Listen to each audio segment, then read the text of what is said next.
ہمارا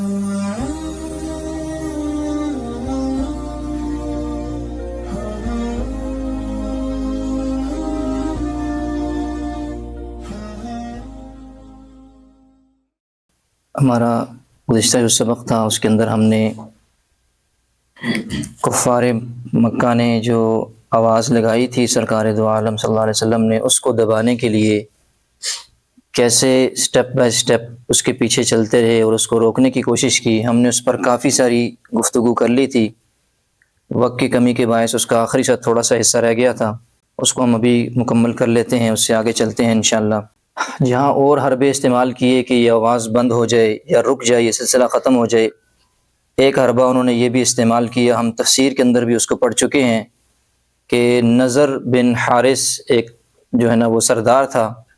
اس نے کہا کہ چونکہ مکی زندگی کے اندر جو قرآن مجید نازل ہو رہا اس میں جو ہے نا زیادہ تر واقعات تھے پچھلی قوموں کے، اور ان کی باتیں بتا کر اہل ایمان کو تسلی بھی دی جاتی اور آپ صلی اللہ علیہ وسلم کو بھی تسلی دی جاتی، اور کافروں کو بتلایا جاتا کہ انبیاء کی دعوت کو ٹھکرانے والوں کا انجام کیسا ہوتا ہے، اور اسی طرح ایمان والوں کو تسلیاں، جیسا کہ ہم نے پڑھ لی ہے ساری تفصیل کے ساتھ. تو اس نے دیکھا کہ یار یہ سارے لوگ جو ان کے ارد گرد جمع ہو رہے ہیں تو یہ پرانی قوموں کے واقعات ان کو سنائے جا رہے ہیں، تو اس لیے سارے ان کے گرد جمع ہو گئے ہیں. تو وہ ایران جاتا تھا، فارس، وہاں پر تجارت وغیرہ کے لیے، تو وہاں گیا تو وہاں اس نے جو ہے نا مختلف قسم کے قصے اور کہانیاں، اسفندیار نامی اور اس علاقے کے جو بادشاہ تھے ان کے جو ہے نا وہ کہانیاں وہاں سے یاد کر کے اور آ گیا. اور یہاں آ کر کے اس نے ایک کام یہ کیا کہ لوگوں کو بیٹھ کے، جیسے آپ صلی اللہ علیہ وسلم مجلس لگا کر بیٹھتے تھے اور لوگوں کو قرآن مجید کی آیات تلاوت کرتے، سناتے، سابقہ قوموں کے حالات بتلاتے، وہ بھی بیٹھ کے اس نے کہا کہ وہ تمہیں قوم عاد اور قوم سمود پتہ نہیں کون سی پرانی قوموں کے قصے سناتے ہیں، میں تمہیں آج کے دور کی، اس دور کے جو ہے نا قصے سناتا ہوں، ادھر اسفندیار کے اور فلاں فلاں کے جو ہے نا میں قصے سناتا ہوں، آؤ ایران اور فارس کے، روم اور فارس کے قصے سناتا ہوں. ایک تو اس نے اس طرح کوشش کی کہ لوگوں کو قریب کر لوں. دوسرا کام اس کے اندر یہ تھا کہ اس نے یہ کام کیا، اس کی باندی تھی، لونڈیاں تھی اس کے پاس، اس نے خوبصورت قسم کی لونڈیاں خرید کر کے رکھی ہوئی تھی. وہ دیکھتا تھا کہ کون سا بندہ آپ صلی اللہ علیہ وسلم کے قریب ہو رہا ہے، آپ کی مجلسوں میں جا کر بیٹھتا ہے، تو وہ مختلف کنیزوں کی، ان لونڈیوں کی ذمہ داری لگا دیتا کہ آپ نے فلاں فلاں شخص کو جو ہے نا جو ان کی مجلسوں کے اندر بیٹھتا ہے اس کا پیچھا کریں، اس کو گانا سنائیں، اس کو لہو و لعب کے اندر مشغول کر دیں، کھیل کود کے اندر، تاکہ وہ اس مجلس سے کٹ جائے اور اس لذت کو دنیاوی محسوس کر کے اس طرف آ جائے. تو قرآن نے اس کے مقابلے میں، ہم نے جو آیت پڑھی ہے ابھی 21ویں پارے کے اندر، یہ آیت قرآن نے اس میں نازل فرمائی. اللہ تعالیٰ نے ارشاد فرمایا کہ وَمِنَ النَّاسِ مَن يَشْتَرِي لَهْوَ الْحَدِيثِ لِيُضِلَّ عَن سَبِيلِ اللَّهِ، کہ لوگوں میں سے بعض ایسے ہیں جو لوگوں کو اللہ کے راستے سے روکنے کے لیے، گمراہی کی طرف ڈالنے کے لیے، شیطان کے راستے کی طرف لے جانے کے لیے وہ ایسی چیزیں خریدتے ہیں، ایسی چیزیں خرید کر کے لے آتے ہیں تاکہ لوگوں کو گمراہ کر سکیں. اب یہاں پر یہ بات یاد رکھیے کہ اس دور کے اندر بھی لیضل عن سبیل اللہ کے زمرے میں جتنی چیزیں آتی ہیں جو اللہ کے راستے سے انسان کو ہٹا دیں، غیر کی طرف لے جائیں، چاہے وہ عقیدے کی طرف سے غیر ہو، یعنی اللہ کے علاوہ کسی اور کے در پر لے جائے، یا اسی طرح اعمال کے اندر کسی اور کے در پر لے جائے، یہ سارے کے سارے لیضل عن سبیل اللہ ہے. مثال کے طور پر ہمارے ہاں یہ جو لوڈو جو کھیلی جاتی ہے، اس کو عام طور پر تو ہمارے ہاں برا ہی سمجھا جاتا ہے، لیکن جو علماء اس کی گنجائش کے قائل ہیں کہتے ہیں ٹھیک ہے، اگر گھر میں یا کسی وقت ویسے کسی نے کھیل لی بغیر جوا لگائے، اس کے اوپر پیسے لگائے، تو ٹھیک ہے، جائز ہے، درست، ایسا معاملہ کوئی نہیں ہے. لیکن ایسا کوئی بھی کھیل، چاہے کرکٹ ہو، فٹ بال ہو، ہاکی ہو، کوئی بھی کھیل ہو، اس کھیل کے اندر ہم یہ دیکھیں گے کہ یہ آپ کی دینی جو معاملات ہیں ان کو اگر ڈسٹرب کر رہا ہے تو سمجھیں کہ یہ آپ کو گمراہی کی طرف آخر لے کر کے جائے گا. یعنی اللہ کے راستے سے ہٹ گئے تو گمراہی ہے. یعنی آپ پب جی کے اندر اتنا مشغول ہو جائیں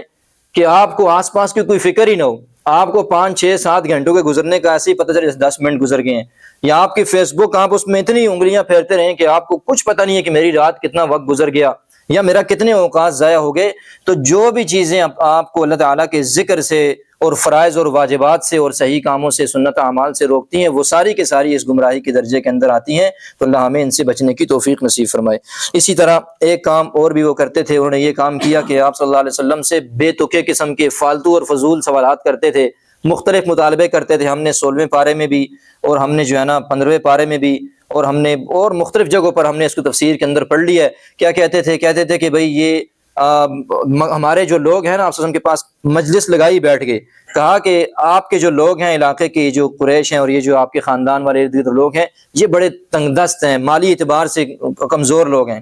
اور ساتھ کہا کہ یہ آپ کا جو مکہ ہے یہ مکہ بھی جو ہے نا بڑا تنگ سا شہر ہے، دونوں طرف پہاڑیاں ہیں، تو آپ اللہ سے دعا کریں کہ ان پہاڑیوں کو یہاں سے ہٹا دے، یہ دور ہو جائیں،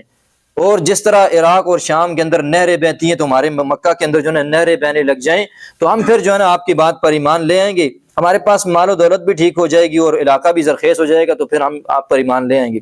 تو آپ صلی اللہ علیہ وسلم نے ارشاد فرمایا کہ دیکھو میں جس پیغام کو پہنچانے کے لیے متعین ہوں وہ پیغام پہنچاؤں گا، اگر قبول کرتے ہو تو تمہاری خوش قسمتی ہے، نہیں کرتے تو میں اللہ سے یہ دعا کرنے والا نہیں ہوں۔ پھر انہوں نے کہا اچھا یہ کام نہیں کرتے تو آپ ایسا کریں،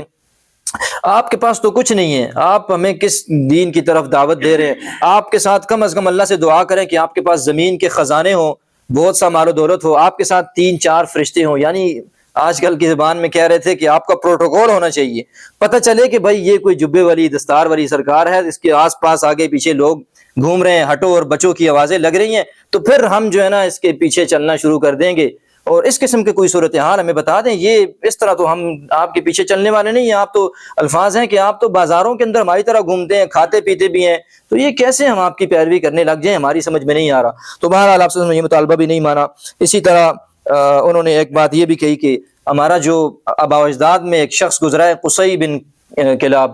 اس کو جو ہے نا زندہ کر دیں، آپ معجزہ ہمیں یہ دکھائیں کہ اس کو زندہ کر دیں، وہ اٹھ کر کے اگر ہمیں کہہ دے کہ بھائی یہ واقعتاً اللہ کا نبی ہے تو بس ہم آپ کو ماننا شروع کر دیں گے۔ عیسیٰ علیہ السلام بھی تو جو ہے نا وہ مردوں کو زندہ کرتے تھے، آپ بھی نبوت کا دعویٰ کرتے ہیں، عیسیٰ علیہ السلام کی بھی نبوت کے داعی ہیں کہ وہ سچے نبی تھے اللہ کے، تو آپ بھی ایسا ہی معجزہ دکھا دیں۔ اسی طرح جب ساری باتیں سرکار نے نہ مانی تو آخر میں کہنے لگے اچھا ٹھیک ہے کوئی بات نہیں مانتے تو بس ہمارے اوپر اللہ کا عذاب اوپر سے لے آؤ، بس ہماری اور آپ کا فیصلہ ہو جائے کہ آپ حق پر ہیں پھر ہم باطل پر ہیں۔ اتنی باتیں ساری، تو آپ نے فرمایا میں کسی بھی چیز کا دعوے دار نہیں ہوں، جو تم زبان سے باتیں نکال رہے ہو میں اس پر پھر آتا ہوں کہ کیوں یہ جواب دیا، بلکہ ختم کرتے ہیں۔ فرمایا ایک روایت کے اندر آتا ہے کہ ایک بار کہنے لگے کہ یہ جو صفا پہاڑی ہے نا آپ اس کو ہمارے لیے سونے کا بنا دیں اور آپ کے ساتھ 2-4 فرشتے بھی آ جائیں تو بس ٹھیک ہے ہم مان لیں گے آپ کی بات کو۔ تو آپ صلی اللہ علیہ وسلم کے دل میں یہ بات آئی کہ میں اللہ سے ان کے لیے مانگ لیتا ہوں کہ اللہ تعالیٰ اگر اس صفا پہاڑی کو جو ہے نا ان کے لیے سونے کا بنا دے، ان کا مطالبہ پورا کر دے تو پھر یہ ہو سکتا ہے ایمان لیں۔ حریص تھے ان کے ایمان کے سرکار دو عالم صلی اللہ علیہ وسلم۔ تو فرشتہ جبرائیل تشریف لائے، کہا ٹھیک ہے لیکن اللہ تعالیٰ کی یہ سنت نے بتلا دی، اس سے پہلے بھی جتنے لوگوں نے منہ مانگے دعوے اور وعدے کیے تھے، کہا تھا کہ آپ فلاں معجزہ لے آئے پھر ہم ایمان لے آئیں گے، تو ان سے کہہ دے ان کے کہنے کے مطابق معجزہ ان کو دکھا دیا جائے گا، لیکن پھر یہ اللہ کی سنت اور طریقہ کار ہے، منہ مانگے مطالبے کے بعد بھی اگر ایمان نہیں لائیں گے جیسا کہ انہوں نے کرنا ہے تو پھر ان پر اللہ کا عذاب آ جائے گا۔ تو آپ صلی اللہ علیہ وسلم نے ان سے کہا کہ دیکھو ٹھیک ہے صفا کی پہاڑی کو اب سونے کا بنانے کے لیے اللہ نے کہہ دیا ہے، لیکن ایک مطالبہ ادھر سے بھی ہے، اگر پھر بھی ایمان نہیں لاؤ گے تو پھر اللہ کا عذاب آ جائے گا۔ پھر آگے سے کہنے لگے کہ نہیں ہمیں اس معجزے کی کوئی ضرورت نہیں ہے، جو ہمارے اوپر عذاب کی صورت میں آ جائے بس ادھر تک کافی ہے۔ جب یہ ساری باتیں اس مجلس کے اندر کر دی، سرکار نے کوئی بات نہیں مانی، تو وہاں پر جو ہے نا امیہ بیٹھا ہوا تھا، عبداللہ بن امیہ، وہ اٹھ کر کھڑا ہو گیا، اس نے کہا کہ بھائی ہمارے اتنے لوگوں نے آپ کے سامنے اتنی مختلف قسم کی پیشکشیں رکھی ہیں کہ یہ کر دیجئے یہ کر دیجئے، یہ بات یہ نہیں کر سکتے تو وہ کام کر دیں، آپ نے ہر بات کا انکار کر دیا۔ اس نے آگے سے ضد اور عناد کے اندر یہ بات کہی، اس نے کہا کہ بات یہ ہے اب اگر آپ ہمارے سامنے سیڑھی لگا کر کے آسمان پر چلے جائیں اور وہاں سے لکھوا کر لے آئیں کہ بھئی میں اللہ کا نبی ہوں اور پیغمبر ہوں اور نبوت مجھے مل گئی ہے، اور آپ کے ساتھ وہاں سے 4 فرشتے بھی زمین پر اتر کر کے آ جائیں تو تب بھی ہم اب آپ کی بات کو ماننے کو تیار نہیں ہے۔ یعنی ان کی ضد اور ہٹ درمی اس درجے تک ہو چکی تھی۔ تو یہاں پر یاد رکھیں کہ اللہ تعالیٰ منہ مانگے معجزات دے سکتا تھا، جیسے بہت سارے معجزات سرکار سے ثابت ہیں، ہم ان کا تذکرہ آگے آتا رہے گا۔ تو اصل مقصد کیا ہے کہ ہم لوگوں کو معجزہ کیوں نہیں دکھایا جاتا؟ ایک بات تو یہ ہے کہ اگر وہ ایمان نہ لائیں گے تو ہلاک ہو جائیں گے، دوسرے نمبر پر یہ بھی ہے کہ اگر لوگوں کو معجزات دکھا کر زبردستی اور مجبوراً ایمان پر مجبور کر دیا جائے تو پھر نبوت کے آنے کا تو مقصد ہی فوت ہو جاتا ہے، پھر تو جو آزمائش ہے وہی ختم ہو جاتی ہے۔ تو آزمائش لوگوں کی ہے اسی میں کہ اسی طرح حالات کے موافق اللہ تعالیٰ کی آیات پر اور سرکار پر ایمان لیں، قرآن کے اوپر، تو یہی اصل آزمائش ہے، یہی غیب کا ایمان ہے۔ دیکھنے کے بعد سب کچھ تو پھر ہر بندہ جو ہے نا وہ تو فرعون نے بھی کہہ دیا کہ میں ایمان لانے کو تیار ہوں، لیکن ایسا ایمان اللہ تعالیٰ کے یہاں قابل قبول نہیں ہے، مجبوری کا ایمان ہے۔ اسی طرح جو ہے نا آخری اس بات کو بس ختم کرتا ہوں، آخری بات اس سے متعلق یہ کر دیتا ہوں، یہ حالات یوں ہی چلتے رہے، حج کے مہینے قریب آ گئے، اب ان کے کان کھڑے ہو گئے کہ بھائی یہ تو اب پہلے تو ہم آپس میں ادھر سے ان کو روک رہے ہیں کہ اب حج میں تو ساری دنیا سے لوگ آ جائیں گے، تو پھر ان کی دعوت، ان کی بات جو ہے نا باہر نکل جائے گی یہاں سے۔ تو انہوں نے جو ہے نا، ولید بن مغیرہ تھا، سردار تھا مکے کا، جس کا پہلے ہم نے تذکرہ پڑھا تھا، اس کے اندر جہاں کعبہ شریف کو یہ دوبارہ اس کی تعمیر کر رہے تھے بیت اللہ کی، تو وہاں اس کا تذکرہ پڑھا تھا، سب سے پہلے اس نے کھدائی وہاں پر شروع کی تھی۔ تو اس کے گھر میں جمع ہو گئے سارے، اس کے پاس مشورہ کرنے لگے۔ تو اس نے کہا، یہ چونکہ ضعیف تھا، بڑی عمر کا تھا، سمجھدار آدمی تھا، اس نے کہا کہ ایسا کرو، ایک بات طے کرو، اگر تم یہاں پر جتنے لوگ جمع ہو، اگر سب کی الگ الگ بات ہوگی آپ سے متعلق، تو پھر تم خود ہی ایک دوسرے کا انکار کر دو گے، ایک بندہ کوئی اور بات کرے گا، دوسرا کوئی اور، تیسرا کوئی اور، تو پھر تمہاری بات خود ہی خراب ہو جائے گی، لوگ سمجھ جائیں گے کہ یار آپ لوگ جھوٹ بول رہے ہو۔ تو انہوں نے کہا کہ ایسا کرتے ہیں، اس کو کاہن کا لفظ اس کے لیے استعمال کرتے ہیں۔ تو اس نے کہا کہ نہیں، تم اس کو کاہن نہیں کہہ سکتے، جیسا کہ کاہن مختلف قسم کے کرتب شرتب دکھاتے ہیں، یہ تو ایسا کام کوئی نہیں کرتا۔ اچھا کہا پھر اس کو پاگل کہہ دیتے ہیں۔ تو اس نے کہا کہ پاگل بھی تم نہیں کہہ سکتے، پاگلوں جیسی حرکتیں نہیں کرتا، ان جیسے اس کے کام نہیں ہیں، تو اور لوگوں کی تحقیر نہیں کرتا، ایسے کام جو پاگلوں سے سرد وہ بھی نہیں کرتا، تو کیسے کہہ دیں؟ کہا اچھا جادوگر، کہا جادوگروں کی طرح نہ یہ جھاڑ پھونک کرتا ہے، نہ پھونکے مارتا ہے، نہ گرے لگاتا ہے جیسے جادوگر مختلف اعمال کرتے ہیں، ویسا بھی نہیں ہے۔ اور بہت ساری چیزیں گنواتے رہے، وہ ہر ایک کا انکار کرتا رہا، نہیں ہو سکتا، نہیں ہو سکتا، یہ بندہ ایسا نہیں ہے، ایسا نہیں ہے، ایسا نہیں ہے۔ جب وہ تھک گئے کہ بھائی تم ہمیں خود ہی کہتے ہو کہ بھائی اس کے لیے کوئی تیاری، اس کے لیے کوئی نام دو، اور پھر اب ہم جو بات کہتے ہیں تم اس کا انکار کرتے ہو، تو تم خود بتاؤ کہ ہمیں اس کو کیا کہنا چاہیے، ہم سارے ایک ہی بات کریں گے جو تم بتاؤ گے۔ تو اس نے جو ہے نا، اس کا جو انداز ہے اس کا سوچنے کا، اس نے تھوڑی دیر کے لیے سوچا کہ میں آپ صلی اللہ علیہ وسلم سے متعلق کیا بات کروں کہ ان سارے الفاظ میں سے وہ ایک جامع اور معنی بات نکل آئے اور ہماری بات بھی ایک ہو جائے۔ اور اس کا ایسا انداز تھا کہ قرآن نے 29ویں پارے میں پھر اس کو نقل کیا، اس کی پوری ترتیب کو نقل کر دیا۔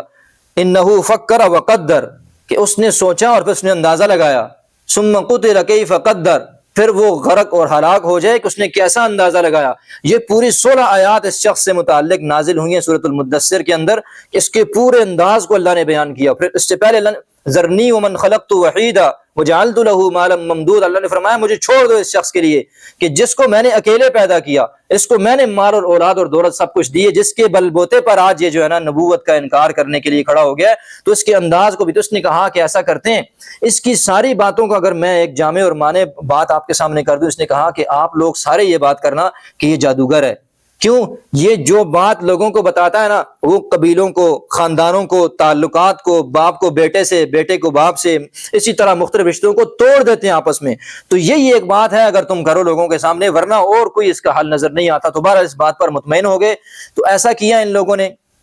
کہ جو ہے نا اسی طرح جیسے ہی وہ حج کے ماحول گرم ہوا، لوگ آنے شروع ہوئے، تو انہوں نے راستوں پر اور مختلف جتنے بھی بازار تھے جہاں لوگوں نے آنا جانا، ہر جگہ پر اپنے لوگوں کو بھیج دیا اور ایک ہی بات سمجھائی، جیسے کوئی نیا نووارد آ جائے باہر سے آنے والا بندہ، تو اس کو کان میں پہلے سے بات ڈال دینا کہ بھائی ہمارے علاقے میں ایک شخص ہے، محمد اس کا نام ہے، اور وہ جادوگر ہے۔ اس کی جادوگری کا اثر یہ ہوتا ہے کہ تم اپنے باپ بھائیوں سے اور بہنوں سے اور بیوی سے اور مختلف رشتوں سے، اپنے قبیلے سے، اپنے دین تک سے کٹ جاؤ گے۔ اس کے جادو کا اتنا سخت اثر ہے۔ اس کا پھر تذکرہ اگلی دفعہ کریں گے کہ ان کے پروپیگنڈے کا کتنا اثر ہوا۔ اگلی بار ایک صحابی کا نام آئے گا، کہتے ہیں کہ جیسے ہی میں ادھر مکہ کے اندر داخل، میں نے کانوں کے اندر روئی ٹھونس لی، اتنا ان لوگوں نے مجھے پروپیگنڈا کرے، میں نے کہا کہیں میرے اوپر اثر نہ ہو جائے۔ تو ان کا تذکرہ اگلی بار کریں گے۔ تو بہرحال اب ان کے یہ جو پروپیگنڈا یہ لوگ کرتے رہے، ہر ایک کے کان میں بات ڈالتے رہے، اس کا ان کو کوئی فائدہ ہوا یا نہ ہوا، لیکن رسول اللہ صلی اللہ علیہ وسلم کو اور اہل ایمان کو اس کا بہت فائدہ ہوا کہ پوری علاقوں سے، خاص اہل عرب سے اور باہر کے علاقوں سے آئے ہوئے لوگ جو حج کے لیے وہاں پر آئے ہوئے تھے، سب تک اسلام کی آواز پہنچ گئی کہ یہاں پر کسی شخص نے پیغمبری کا اور نبوت کا دعویٰ کر دیا ہے۔ تو ان کے ذریعے اللہ تعالیٰ نے سارے آس پاس کے علاقوں تک جو ہے نا پیغام پہنچا دیا اسلام کا۔ تو اسی کو کہتے ہیں نا، بعض دفعہ اللہ تعالیٰ شر میں سے بھی لوگوں کے لیے خیر نکال دیتا ہے۔ وہ شر سوچتے ہیں، اللہ اس کے شر میں سے دوسروں کے لیے خیر نکال دیتا ہے۔ اسی طرح اور مزید آگے چلتے ہیں، بس اس کو ختم کرتے ہیں اس سلسلے کو۔ بہت ساری، تو میں نے کہا تھا کہ سٹیپ بائی سٹیپ چلتے رہے، لوگوں کو مارنے پر یہ پہلے دن نہیں آگے تھے، بلکہ چلتے چلتے چلتے مختلف طریقے استعمال کیے، پھر آخر میں آ کر انہوں نے حل نکالا کہ بھائی اب جو ہے نا اور کوئی اس کا حل نہیں ہے، ہمیں ان کو مارنا پڑے گا، ان کے جو ہے نا اس کے علاوہ ہمارے پاس کوئی حل نہیں ہے۔ تو اسی طرح انہی دنوں کے اندر یہ جو سلسلہ چل رہا تھا، روکنے کی کوشش کر رہے تھے۔ آپ صلی اللہ علیہ وسلم صفا کی پہاڑی سے تشریف لے کر کے آئے حرم کی طرف۔ آگے جو ہے نا ابو جہل جو ہے وہ بیٹھا ہوا تھا، اور اس کے اور بھی سردار وغیرہ وہاں پر بیٹھے ہوئے تھے۔ تو اس نے آپ صلی اللہ علیہ وسلم کو برا بھلا کہا اور سخت سست بھی کہا، اور یہ باتیں کی کہ تمہیں میں نے کتنی بار منع کیا کہ یہاں پر، کیونکہ آپ صلی اللہ علیہ وسلم وہاں تشریف لاتے اور نماز پڑھتے تھے، یہ منع کرتا تھا یہاں پر نہ آؤ، تو آپ صلی اللہ علیہ وسلم کو اس نے بہت برا بھلا کہا، آپ صلی اللہ علیہ وسلم خاموش ہو گئے اور وہاں سے تشریف لے گئے۔ ادھر عبداللہ بن جدعان کا مکان تھا سامنے، اس کی ایک لونڈی تھی کنیز باندھی، وہ دیکھ رہی تھی اس سارے منظر کو۔ تو یہ جب آپ صلی اللہ علیہ وسلم تشریف لے گئے تو اسی اسنا میں آپ صلی اللہ علیہ وسلم کے چچا تھے حضرت حمزہ رضی اللہ تعالیٰ عنہ، وہ اسی وقت شکار پر کہیں گئے ہوئے تھے، تو شکار سے تازہ تازہ اسی وقت واپس آئے، تو پہلے حرم کے اندر آیا کرتے تھے، جیسے ہی شکار کر کے واپس آئے تو حرم کی طرف آئے تو عبداللہ بن جدعان کی یہ باندھی راستے میں مل گئی۔ اس نے کہا کہ کچھ خبر ہے، اور ایسی حالت میں ہے کہ وہ تیر کمان، اور کمان جو تھا نا وہ ہاتھ میں پکڑا ہوا تھا، ابھی شکار سے آئے تھے۔ تو کہا تمہیں کچھ خبر ہے، تمہارا جو بھتیجا ہے محمد، اس کو جو ہے نا وہ ابو جہل نے تو بہت برا بلا کہا ہے، اس کو سخت سست بھی کہا ہے، بڑی باتیں کی، اگر تم اس وقت موجود ہوتے نا تو تمہیں پتہ چلتا اس نے کیا کیا ان کو کہا ہے۔ بس وہ جو حمیت تھی، جو غیرت تھی خاندانی اور قبائلی سلسلہ، وہ جاگ گیا ان کے اندر۔ بس اسی وقت جو ہے نا وہ حرم کے اندر آئے تو حرم کی طرف ہی دیکھا ابو جہل وہاں پر بیٹھا ہوا مل گیا، تو وہی کمان جو ہاتھ کے اندر پکڑی ہوئی تھی شکار والی، وہ ابو جہل کے سر پر اتنے زور سے ماری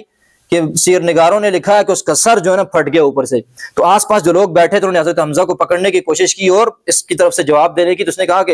کہا کہ بھائی تم نے میرے جو ہے نا بھتیجے کو کیوں ہاتھ لگایا، تم نے انہیں کیوں برا بھلا کہا، تمہارے اندر یہ جرت کیسی آئی؟ اگر تم یہ کہتے ہو کہ وہ کسی نئے دین کی دعوت دے رہا ہے تو میں حمزہ محمد کے اوپر ایمان لا چکا ہوں، اگر تمہارے اندر جرت ہے تو جاؤ مجھے روک کر کے دکھاؤ۔ اب یہ ویسے ہی جو ہے نا بس غیرت کے اندر، حمیت کے اندر اس کو جواب دے دیا ہے۔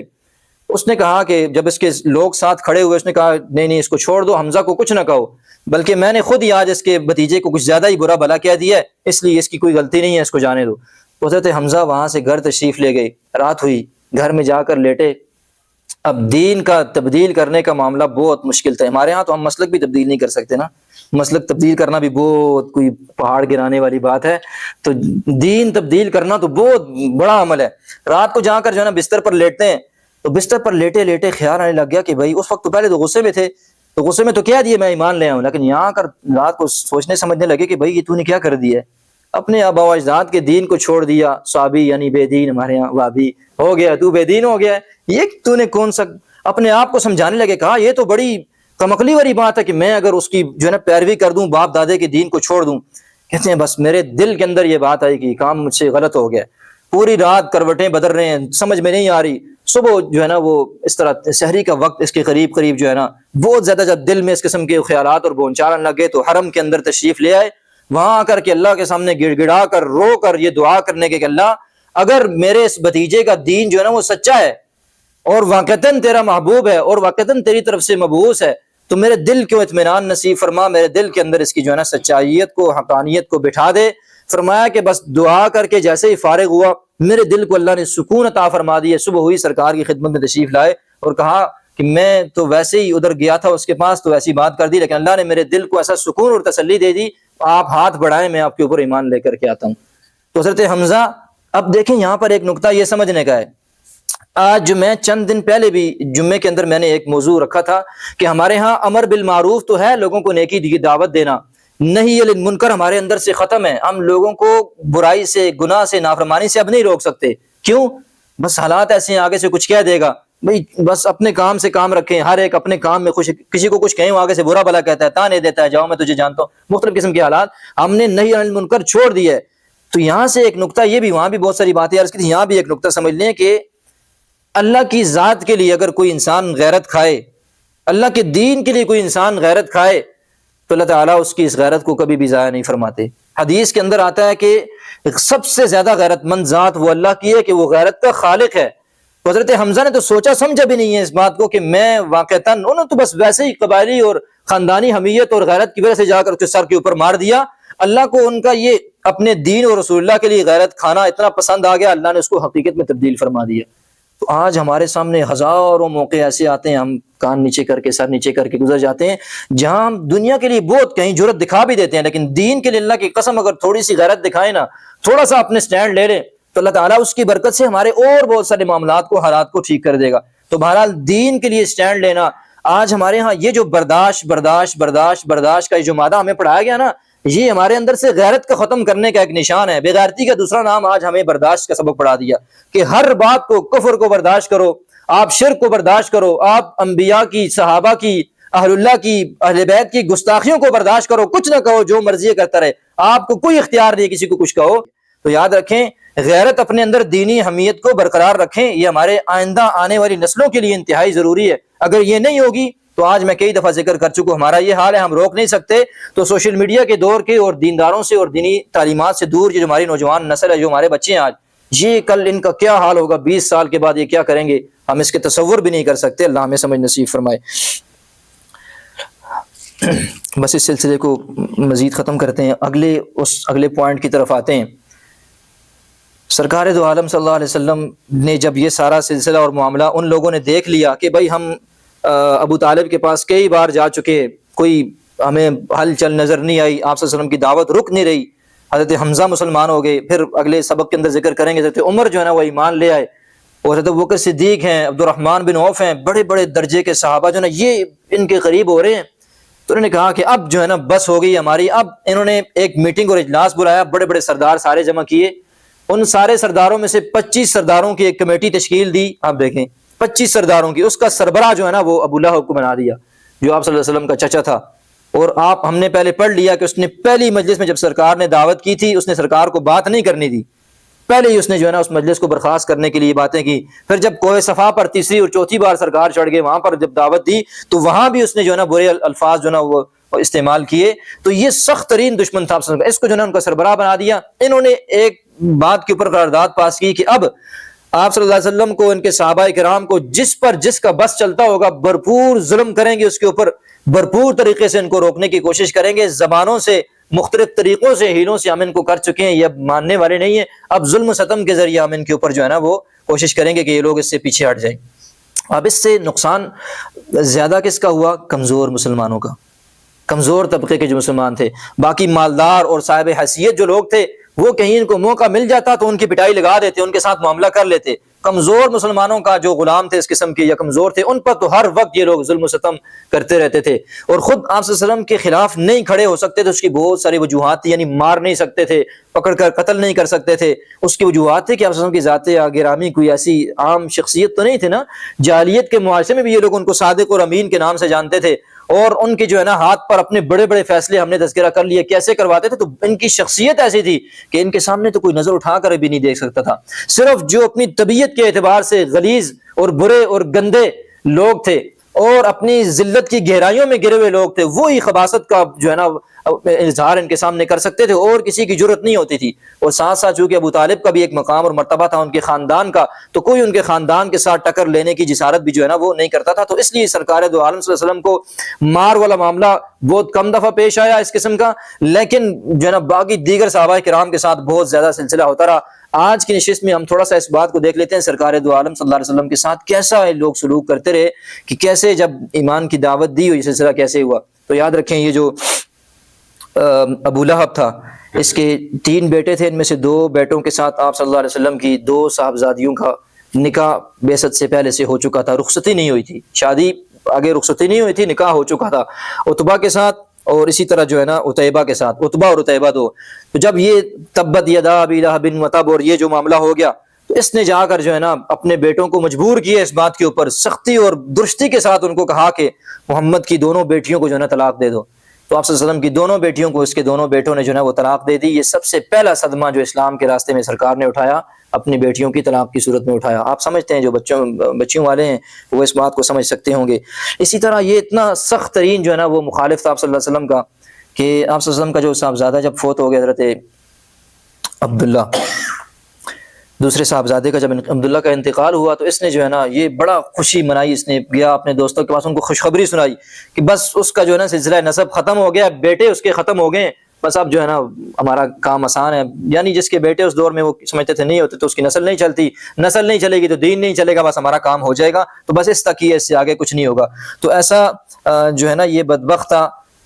طارق بن عبداللہ محاربی ہیں رضی اللہ تعالیٰ عنہ، وہ فرماتے ہیں کہ میں نے ذی المجاز جو بازار لگتا تھا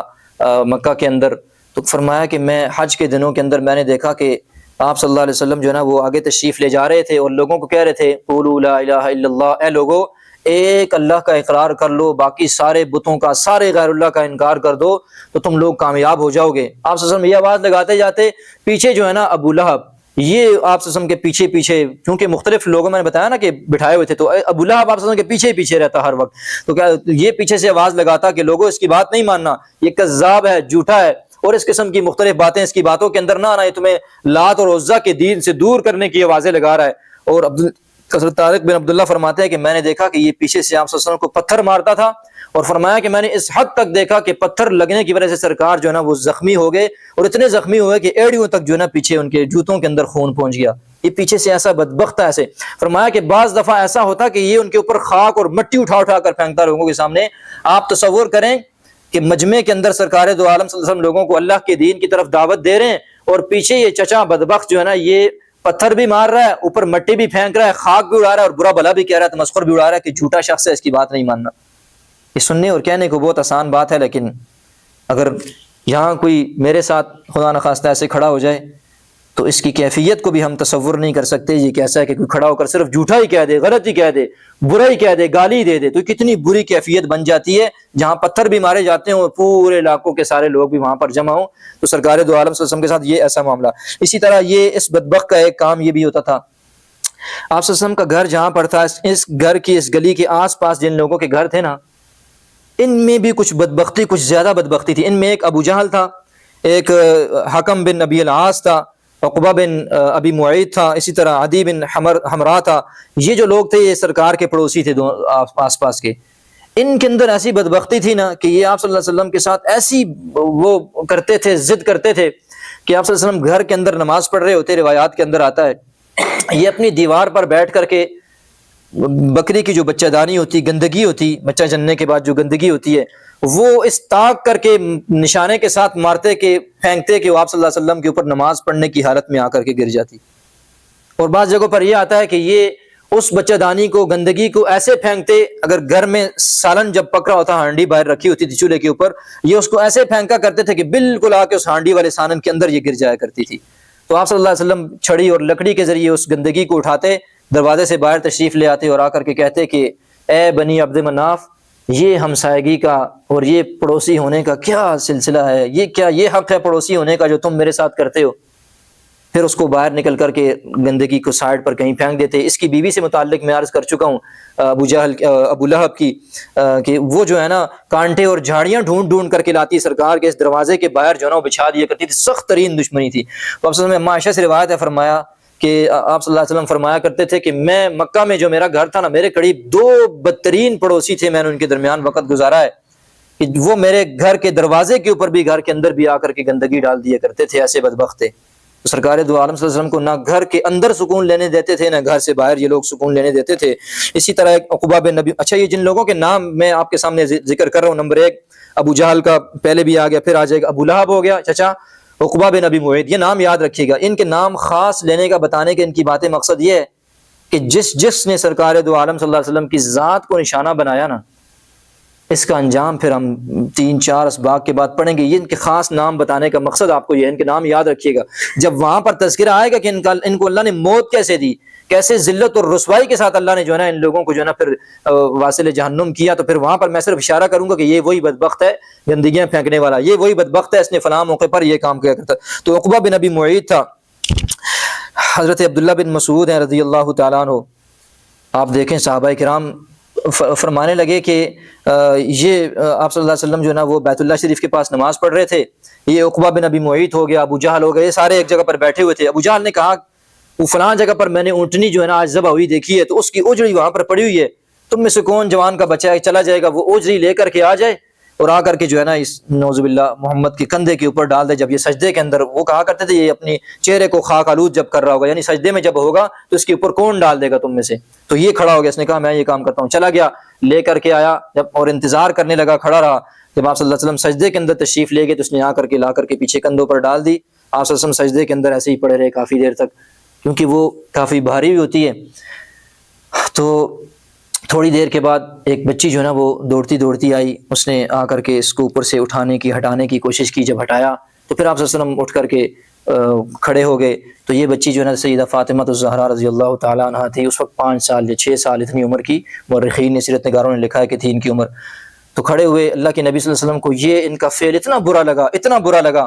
اللہ کے نبی نے اللہم علیک بقریش، اللہم علیک بقریش، اللہم علیک بقریش، اللہ قریش کے اوپر اپنا عذاب نازل فرما، اللہ ان قریشیوں پر اپنا عذاب، 3 بار یہ بد دعا فرمائی۔ اور اس کے بعد 7 افراد جو یہاں پر موجود تھے جنہوں نے یہ کام کیا، ان کے نام لے لے کر بھی اللہ کے نبی صلی اللہ علیہ وسلم نے ان کے لیے بد دعا فرمائی۔ اسی لیے وہ 7 کے 7 نام پھر بدر کے اندر ان میں سے ایک جو ہے نا احد کے اندر ہمیں ملے گا کہ ان کے ساتھ کیسا معاملہ ہوا۔ تو بہرحال یہاں یہ جو بد دعا فرمائی، اس بد دعا سے متعلق اگلے چیپٹر کے اندر، سب نشست کے اندر ہم پڑھیں گے کہ جب آپ صلی اللہ علیہ وسلم کسی کو بد دعا دیتے تھے کافروں میں سے، کافر ہونے کے باوجود ان کی حالت کیا ہوتی تھی، اس جگہ سے تذکرہ انشاءاللہ ہم اگلی بار کریں گے۔ میں ان ساری مثالوں کو ایک جگہ لے آؤں گا کہ جن جن کافروں کو رسول اللہ صلی اللہ علیہ وسلم نے بد دعا دی تھی تو ان کا پھر کیا حال تھا، کہ کافر ہونے کے باوجود رسول اللہ کی زبان پر اتنا یقین ہوتا تھا،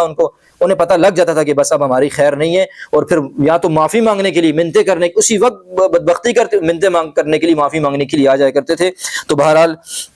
اس سے آگے چلتے ہیں۔ ابو جہل، یہ ابو جہل آپ صلی اللہ علیہ وسلم کا چھپ چھپ کر قرآن مجید بھی سنتا تھا، کئی بار سنتا رہا، اور جو ہے نا لیکن اس کی ایک خامی یہ تھی کہ سننے کے بعد عمل نہیں کرتا تھا اور لوگوں کو بھی روکتا تھا۔ اس لیے قرآن نے کہا نا فلا صدق ولا صلی ولکن کذب وتولی، نہ اس نے تصدیق کی نہ اس نے نماز پڑھی بلکہ یہ تو الٹا جھٹلاتا رہا، لوگوں کو بھی منع کرتا رہا۔ تو یہ اس قسم کی، آپ صلی اللہ علیہ وسلم کو نماز پڑھتے ہوئے دیکھا تو آ کر کے غصے ہونے لگا، کہنے لگا میں نے تو پہلے بھی منع کیا تھا یہاں پر نمازیں نہ پڑھو، اور تھوڑی آواز اس نے اونچی کی۔ آپ صلی اللہ علیہ وسلم نے فرمایا کہ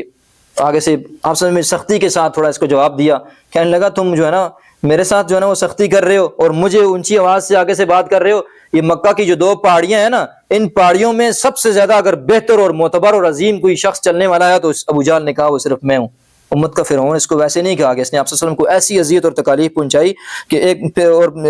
اسی طرح کہنے لگا کہ اگر آپ کے ساتھ کون ہے، وہ تو تھوڑے سے 2 4 5 10 لوگ ہیں، آپ میرے ساتھ کھڑے ہو کر آگے سے باتیں کرنے لگ گئے ہو۔ میری جو مجلس ہے اس پورے مکہ کے اندر ایسی زبردست مجلس اور ایسے زبردست لوگوں کی کہیں نہیں پائی جاتی۔ اسی لیے قرآن نے اس کے متعلق کہا فَلْيَدْعُوا نَادِيًا، اس کو کہہ دو بلا لے اپنی مجلس کو، ہم بھی پھر اپنی مجلس کو بلاتے ہیں، یہ کیا کر لے گا۔ تو بہرحال یہ ایسا بدبخت تھا۔ صحیح مسلم کے اندر جو ہے نا اس کی بھی ایک جناب سید ابو ہریرہ سے روایت ہے،